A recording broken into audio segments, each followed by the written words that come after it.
কিরে পড়া হয়নি? তোকে বলছিলাম না আজ বের হব। এই বলে বিছানায় পা দোলাতে দোলাতে আচার খেতে থাকলো সে।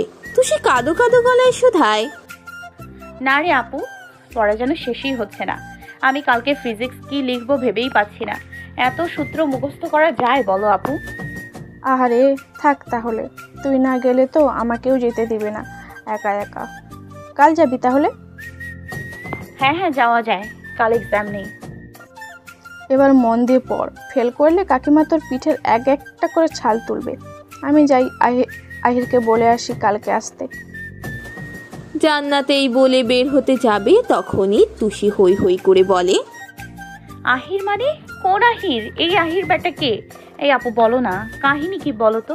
তানহা আপুর ওই দেওরের কথা বলছো না তো? জান্নাত ধরা খাওয়ায় দাঁত দিয়ে জিভ কাটে, ঠোঁটে জোরপূর্বক হাসি টেনে বলে, হি ওই আর কি। হ্যাঁ সেই আহিরই এই আহির। আসলে হয়েছে কি, বিয়ের পর আমাকে ফেসবুকে অ্যাড পাঠিয়েছিল, তারপর থেকে টুকটাক কথা হতো, ওইভাবেই হয়ে যায় আর কি। হয়ে গেছে কিভাবে জানো? প্রথম ভাবতাম বোকা, এখন দেখি বজ্জাত। কি বলো? ওই হাদারামের সাথে তোমার না, মানতে পারছি না। আমি ভেবেই পারছি না ওই বলদ তোমাকে পটালো কিভাবে। শেষে কিনা ওই বেকুবকে দুলা ভাই ডাকতে হবে। এ কিয়া মুসিবত হে ইয়ার। তুষি এই বলেই ন্যাকামি কান্না করলো। জান্নাতের অবস্থায় হেসে উঠলো, মাথায় জোরে চাটি দিয়ে বলল, ন্যাকামি করিস? ওই আমার সামনে বলদ বলিস কোন সাহসে? পর বলছি, এই চোরে পাকা, গেলাম আমি। হন হন করে তুষির রুম থেকে বেরিয়ে যায় জান্নাত। তুষি ঠোঁট উল্টে বলে, যাক বাবা, বিয়ের আগে কিছু বলা যায় না। এরপর পড়ায় মনোযোগ দিল তুষি। এক ধ্যানে পড়া শুরু করলো। অনেকক্ষণ খাওয়ার জন্য ডাকাডাকি করলেও যখন তুষি আসলো না, শেষে আমিনা বেগম প্লেটে খাবার নিয়ে আসলেন। নিজ হাতে খাইয়ে মুখ মুছে দিল তুষির। এরপর মাথায় হাত দিয়ে আদুরে স্বরে বললেন, লক্ষ্মী মেয়ে হয়ে থাকলে তো আমি বকি না। এত বড় হয়েও তুই সারাক্ষণ লাফালাফি করিস, মানুষ কি বলবে বলতো? পড় মন দিয়ে, রেজাল্ট যদি ফাটাফাটি হয় তবে দেখিস সবাই কেমন আদর করে। তাই ভালো রেজাল্ট করে দেখিয়ে দে সবাইকে। তুষি জবাব দিল, শোনো মা, আদর পাওয়ার জন্য রেজাল্ট ভালো করতে হবে না।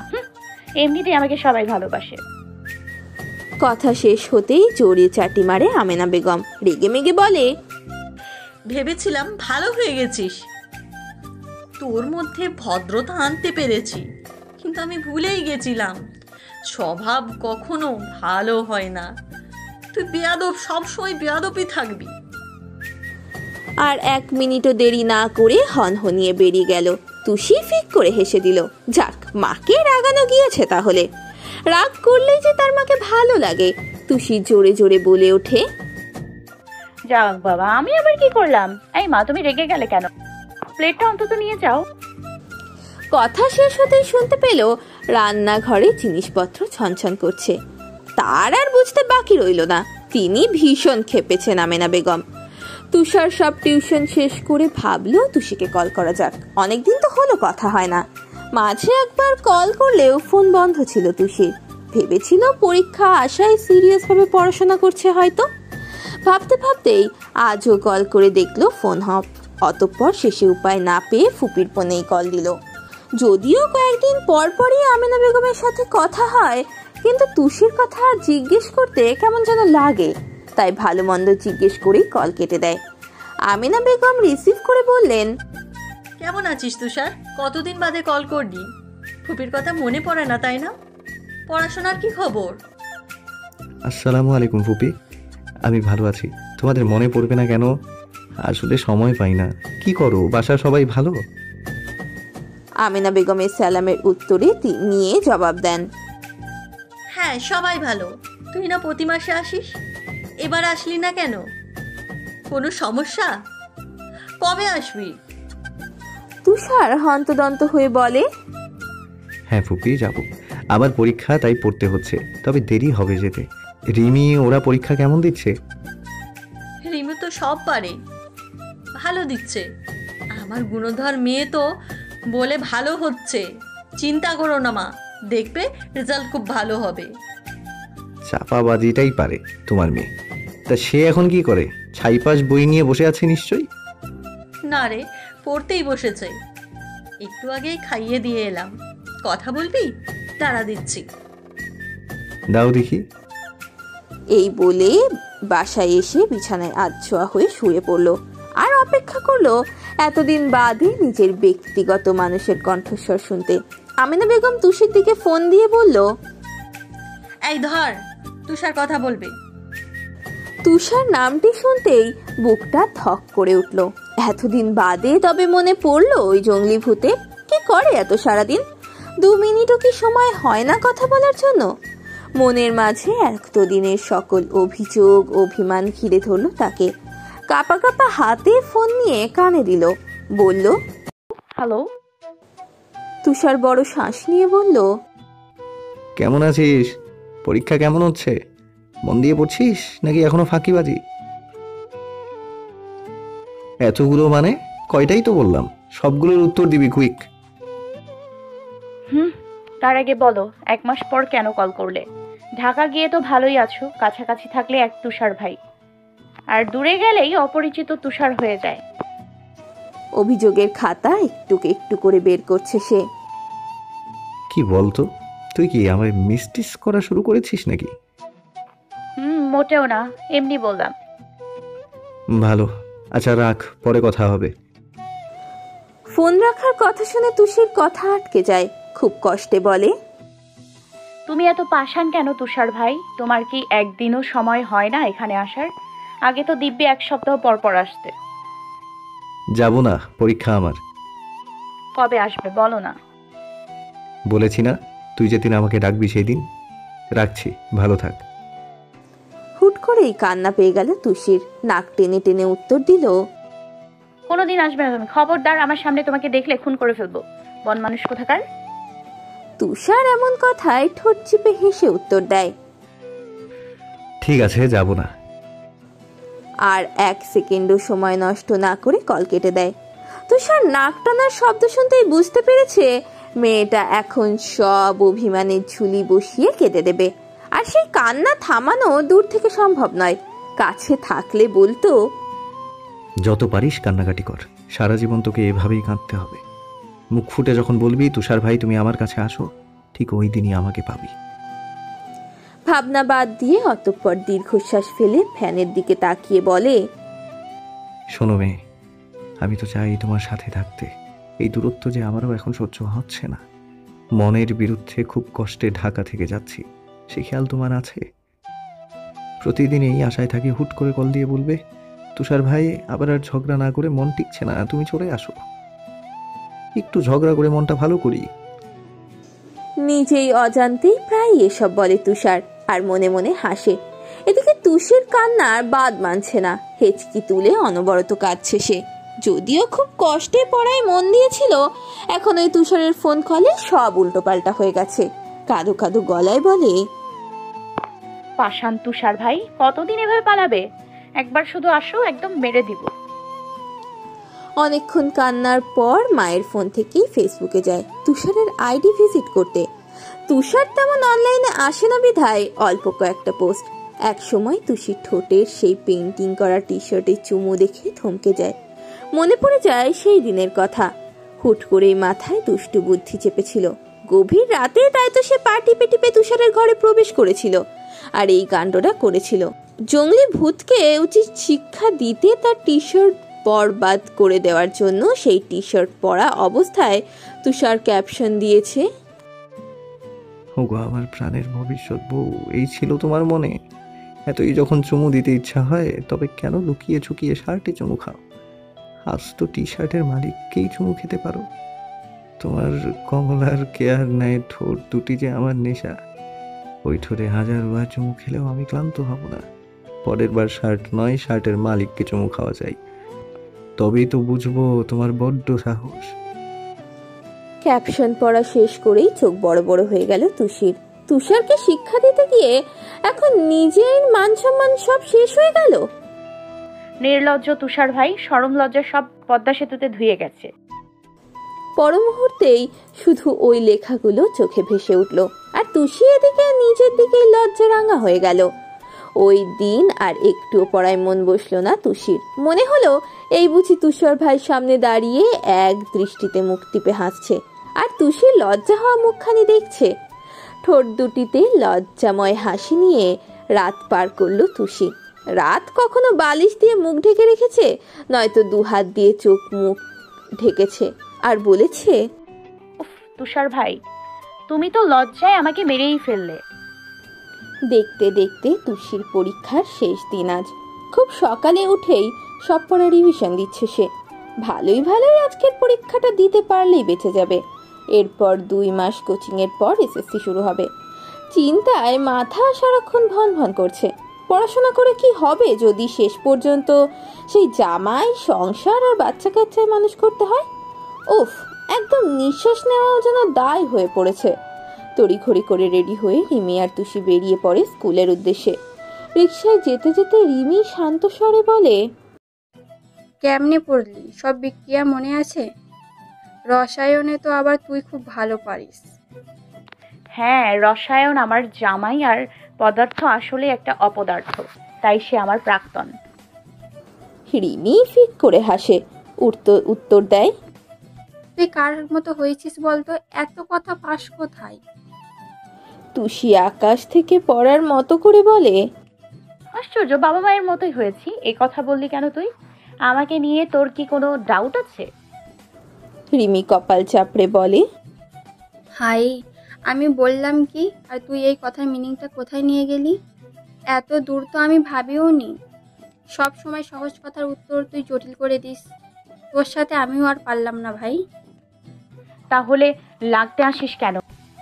ভুল হয়েছে ভাই, মাপ চাচ্ছি। চল, এবার এক্সামের টাইম হয়ে যাচ্ছে।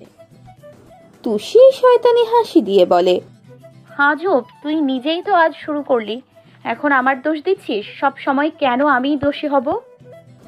রিমি এহেন কথা শুনে অপরাধী স্বরে বলে, হ্যাঁ, আমারই বড় ভুল। তোর সাথে তর্ক করাই জীবনের বড় ভুল, শয়তান মহিলা। রিমিকে হারাতে তুষির বেশ লাগে। বলদি রিমি সারাক্ষণ চোখে চশমা আর ভাবুক হয়ে বসে থাকে। হ্যাঁ, একটু যে জীবনটা উপভোগ করবে তাও না। চশমিশ কোথাকার। পরীক্ষা শেষে জুই, রিমি আর তুষি বেরিয়ে আসলো। তুষি জোরে একটা নিঃশ্বাস ছাড়লো। জুই পণ করেছে আজ ডিসি লেকে যাবে তা সে। সেখানে পেট পুড়ে ফুচকা আর চটপটি খাবে। তুষি তো আগে থেকেই রাজি। ঘোরাঘুরি আছে মানে সেখানে তুষিও আছে। দুজনের এইভাবে ঘ্যান ঘ্যান করতে দেখে শেষে রিমিও রাজি হলো। তবে বলল, বড় আব্বু যদি কিছু বলে তাহলে তুষি চুন্নি, তোর খবর আছে। তুষি তেড়ে গেল, বলে ওঠে, ওই তুষারকা চামচে, তুই আমাকে চুন্নি বললি কেন? তুই যে চুন্নি এটা সবাই জানে, শুধু তোর খারাপ লাগবে বলে কখনো কেউ কিচ্ছু বলেনি। ভাগ্যিস তুষার ভাই সবার হয়ে সাহস বাড়িয়ে বলে দিয়েছে। কেন, আমি কি বাঘ না ভাল্লুক? সবাই মিলে ফজলামি করিস আমার সাথে? 2 টাকার চামচে। জুই এতক্ষণ চুপচাপ দুজনের ঝগড়া দেখলেও এবার অবস্থা খারাপের দিকে যাচ্ছে বলে দুজনের মাঝখানে যায় সে। এরপর বলে, ভাই তোরা চুপ করবি? মাঝ রাস্তায় ঝগড়া করলে লোকে কি বলবে? পাগল বলবে, পাগল। তুষি তোর মুখ এখন অফ যা প্লিজ। তুষি রেগে মেগে একাকার হয়ে ফুস হয়ে ওঠে। কি বললি? এখন আবার আমার দোষ? কে আগে শুরু করেছে তা তো দেখবি না। সব সময় তোরা আমার সাথেই এমন করিস। সহজ সরল ভদ্র মেয়ে পেয়ে যা তা বলিস। নির্ঘাত ভালো বলে কিছু বলি না। অন্য মেয়েদের মতো বিচ্ছু হলে বুঝতে মজা, ভালো লাগে না। আমি যাব না ওই ডিসিতে, তোরাই যা। জুই চরম অবাক হয়ে বিড়বিড়িয়ে বলে, যাক বাবা, তুষি ভদ্র সহজ সরল, জীবনে একথাও শুনতে হলো। যত যাই করিস, তবে এসব কথা রাস্তাঘাটে আর বলিস না, মানুষ হার্ট অ্যাটাক করবে। এদিকে রিমি পাল্টা জবাব দিল, তো আমরা কি কেউ তোকে ধরে রেখেছি? যা না, যা। তুষি জুয়ের কথায় সামনে তাকায়, দেখে অনেক প্রেমিক প্রেমিকার আনাগোনা দেখা যাচ্ছে পার্কে। সকল বসার জায়গা বন্ধ। ডিসিতে এই একটা সমস্যা, সব প্রেমিকাররা এসে ভিড় জমাবে এখানে। আচ্ছা, তাদের কি কোনো কাজ নেই? সকাল থেকে শুরু করে বিকেল পর্যন্ত একটি বসার জায়গাও পাওয়া যায় না। এদিকে তুষার ভাই বলে তার নাকি এক বিন্দু পরিমাণও সারাদিনে সময় নেই। কি জানি বাপু, ঢাকায় নতুন প্রেমিকা বানিয়ে ফেলেছে নাকি কে জানে। তাকেই হয়তো সময় দিতে বড্ড ব্যস্ত মানুষটা। তুষি মনে মনে বলে, একবার আসুক খালি জঙ্গলি ভূত, নতুন গার্লফ্রেন্ড বানানোর শখ একদম ঘুচিয়ে দিব, তখন বুঝবে তুষি কি জিনিস। হ্যাঁ, জীবনটা একদম টানা টানা বানিয়ে ছাড়বো বলে দিলাম। এরপর তুষি কাপলদের দিকে তাকিয়েই বলল, কেমন নির্লজ্জ হলে এভাবে পাবলিক প্লেসে গলা ধরে বসে থাকে। ছি, আর আমি তো ছেলেদের সাথে কথা বলতেই কাঁপাকাঁপি শুরু করে দিই। যত সব বদগুলো, ওদের ফ্যামিলিতে কি কেউ কিছু বলে না ভাই? চলো অন্যদিকে ফুচকা খেয়ে চলে যাব, মেজাজ গরম। জুই নির্বিকার হয়ে বলল, আসলেই আমরা সব এক একটা অকর্মার ঢেকি, কোনো কাজও করতে পারি না, না পারি ঠিকমতো পড়াশোনা করতে, আর না প্রেম করতে পারি। কিচ্ছু হবে না রে আমাদের দ্বারা। তুষি কান্না জড়ানো কণ্ঠে বলে, আসলেই রে দোস্ত, কি করলাম জীবনে? ওদের দেখ কি সুন্দর লুতুপুতু করছে, তাও আবার পাবলিক প্লেসে। ওদের মতো কাঁপাকাঁপি না করে কবে এভাবে পাবলিক প্লেসে প্রেম করতে পারবো বলতে পারিস? জুই হাই হাই করে উঠল। রিমি এখন কথাগুলো গলা ফাটিয়ে হেসে মুখ মুছড়ে দিল। তুষি আপাতত কিছু বলল না। বাসায় গিয়ে এর একটা ব্যবস্থা করতেই হবে। তুষির সাথে পাঙ্গা নিতে আসে ওই রিমির বাচ্চা, দেখে নেবে সে। তিনজনের ফুচকা খেলো, চা খেতে খেতে ঝগড়াটাও বেশ চালালো। এরপর অনেকটা সময় ধরে পৌর উদ্যানে বসে আড্ডা দিল। রিমির সকল কথার মাঝে পড়াশোনার টপিকটা বাদ যায়নি। তার এক কথা, তাড়াতাড়ি বাসায় চল, পড়তে হবে। এদিকে রিমির প্রতি তুষি অতিরিক্ত পরিমাণে বিরক্ত। জুই আছে নাহিদের জ্বালায়। তুষির থেকে অনেক পরামর্শ নিচ্ছে সে, কিভাবে এই নাহিদের মাথা থেকে প্রেম ভালোবাসার ভূত সরিয়ে দেবে। চরম একটা শিক্ষা দিতে হবে তাকে।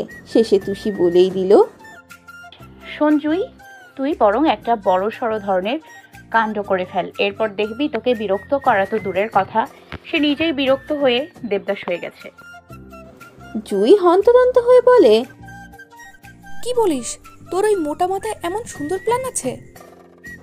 তুষি গরম চোখে তাকিয়ে বলে, কি মোটা মাথা বললি? যা, বুদ্ধি দিব না তোকে।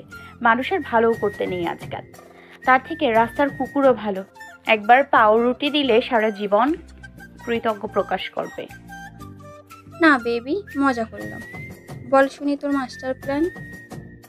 তুষি এবার গলা খাকারি দিয়ে প্রচন্ড সিরিয়াস মুড নিয়ে বলা শুরু করলো, এত করে বলছিস যখন, তাহলে শোন। প্রথমে তুই নাদিরের সামনে দাঁড়াবি, এরপর এমন ভাব করবি যেন তুই লজ্জায় তার দিকে তাকাতেই পারছিস না। ধীরে ধীরে মুখ তুলে তাকিয়ে দেখবি ওর মুখের রিয়াকশন। হুট করে বলে ফেলবি, চলো যান, আমরা আজই বিয়ে করে নিই। দেখিস এমন কথাই ও সারা জীবনের জন্য তোর সামনে আসতে ভুলে যাবে। কারণ ছেলেরা যতই হোক বিয়ে করতে নারাজ। সারা বছর প্রেম করবে, মজা লুটবে, কিন্তু যখনই বিয়ের কথা উঠবে সেই মুহূর্তেই লেজ গুটিয়ে পালাবে। তবুও যদি বিয়েতে রাজি হয় তবে আলহামদুলিল্লাহ, তুই ফট করে কবুল বলে ওর জীবন তামা তামা করে দিবি চিরকালের জন্য। জুই হাঁ হয়ে গেল। এটা কোনো প্ল্যান হলো? রিমি বাম হাত কপালে ঠেকিয়ে অসহায় হয়ে বসে রইল। আজ তার জুয়ের জন্য ভীষণ কষ্ট হচ্ছে, হাহাকার করতে ইচ্ছে করছে। বেচারি কি একটা মাথা পাগল বান্ধবী পেল রে বাবা, যে কিনা বাঁশ দিতেও পিছোপা হবে না। দুজনকেই চুপ থাকতে দেখে তুষি আবারও বলল, কিরে রিমি, তোরা কিছু বলছিস না যে? প্ল্যানটা ফাটাফাটি না? আব্বু আর চাচুকেই তো দেখি প্রতিদিন একবার হলেও বলতে, তারা বিয়ে করে ফেসে গেছে, না পারছে এদিক যেতে, না পারছে ওদিক যেতে।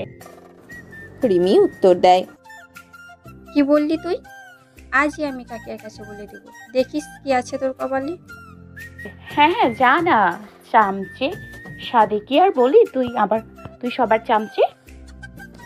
জুই হতাশ হয়ে বলে, প্লিজ তুষি, অনেক উপকার করেছিস, এবার চল বাসায় যাই। হ্যালো গাইস, ভিডিওটি ভালো লাগলে একটু লাইক করে দিও, আর অবশ্যই কমেন্ট করে জানাও ভিডিওটি তোমাদের কেমন লেগেছে।